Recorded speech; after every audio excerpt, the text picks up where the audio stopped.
Welcome back everybody to episode 10 of my Luck of the Irish series. This one's another kind of like supernatural film, but it does something unique. This film I'm going to be reviewing is from 2018 called Don't Leave Home.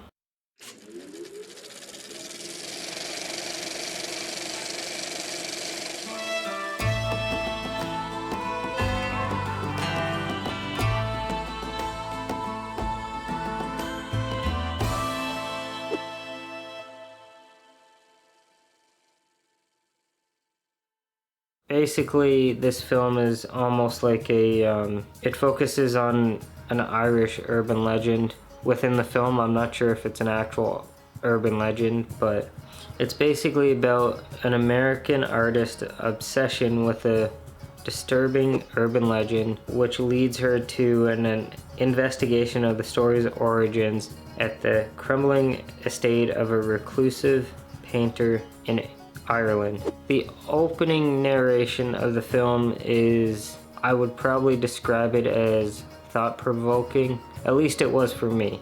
Might not be for anybody else, but framing is perfect. They use a unique aspect ratio. It's a square, like to show the shots from the past. They use like a 1:1 aspect ratio, which works to show that old quote-unquote flashbacks or like the cold open intro story, whatever. It feels old-fashioned, old school horror. The tone kind of reminds me a little bit of The Woman in Black. That kind of style of film that focuses on the mystery behind all the stuff. I read somewhere that it's kind of like an Irish version of Rosemary's Baby. There was only like one scene, kind of had that tone to it, but at the same time, I didn't really see how people would call it similar or whatever. Opening credits montage is unique and perfect because it actually is models of like, I think various locations in the movie. It kind of sets up the main character in a way, because the main character creates these models of paintings or whatever. She makes one of this painting that's attached to the urban legend that I mentioned. It's done well enough that she's asked to go over there and actually meet the painter so that she could sell it to him, I guess. The zoom shot, there's sudden zoom in shots that are really cool. So there's one where the character Melanie arrives at the house in England. There's one later on where a character just looks up at a window and it kind of zooms in. It's kind of reminiscent, at least for me, of some old horror films. It seems like something they would have. I can't really think of any that actually come to mind right now, but it's interestingly lit. It's well written,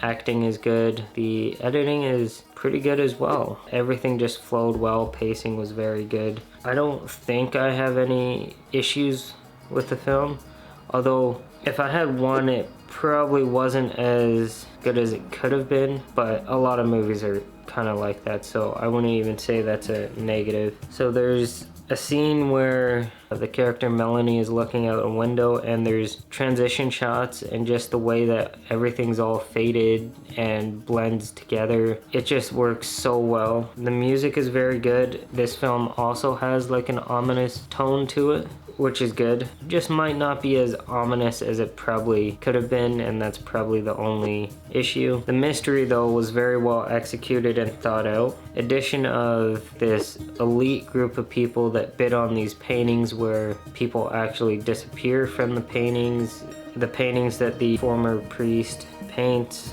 It just feels very almost, it seems like that scene is in a lot of horror films to show how disgusting elitist societies can actually be. Squid Game had the VIPs, which were exactly like that. Very posh, I guess you could say. Basically the whole point of, spoiler alert, Melanie's there so that they can witness that special ability that the priest has to make people disappear that he paints. The former priest has a change of heart when he meets Melanie, and I guess originally he wanted to do that, and then it's like he meets her and he actually tries to save her and actually saves everybody else that he made, I guess, disappear.